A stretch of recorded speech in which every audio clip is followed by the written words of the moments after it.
今天下午逛完香肠的时候才看到哈，前2天收到一个短信，说我在内江开车的时候有一个违章，就是这个违反了禁止标线指示的违法行为，扣1分。这上面也没有写罚不罚款。现在呢想起来就有一点点印象了哈，可能是我变道或者是压线的原因，因为我对那里不熟嘛，很少去，然后那天也没有开导航。我们手机12123上面看一下哈，它有没有这个违章的图片之类的。好久都没打开过这个软件了，还真的是有一条违法未处理的。然后下面有一个什么，这个摩托车也要年检的，摩托车的话应该是2年检一次，去年没有检。一共有1次违法记录，罚款100元，然后扣1分。刚开始短信上面没有说罚款，我还认为不罚款呢。点进去看一下有没有图片。哦吼，有图片。第一张图片的时候是对的，然后这张图片的话就可以看得到，确实是压了这个实线了。开了这么多年的车啊，其实真的是很少违章。然后我记得前2年有一个，因为违章的话真的是很不划算。你想一下，最主要的是一个不安全，然后第2个的话是要罚款，第3个的话是要扣分，第4个的话是扣了分之后要去学习4个小时，又费时又费精力又费钱。因为我这个驾驶证呢是 B 照，每一次扣了分之后都要去线下学习4个小时，特别的麻烦。也不知道有没有什么线上学习的渠道哈，避免去线下。然后这个违章的话，等一会儿也得把它处理了。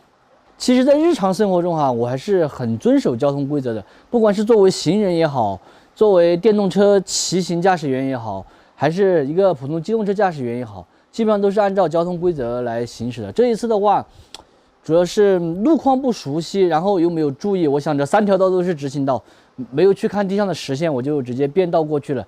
最主要的是看见上面那个路牌上面写的玉溪路，走左边上桥，然后要去下荣高速 G76的话，就是走右边下桥。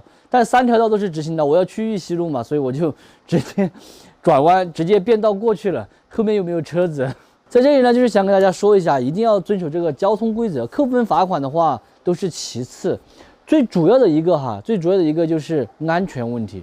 毕竟安全还得自己来掌握嘛，万一出点什么事情的话，你想一下，费神费事，对不对？那样子才是心里面特别的烦。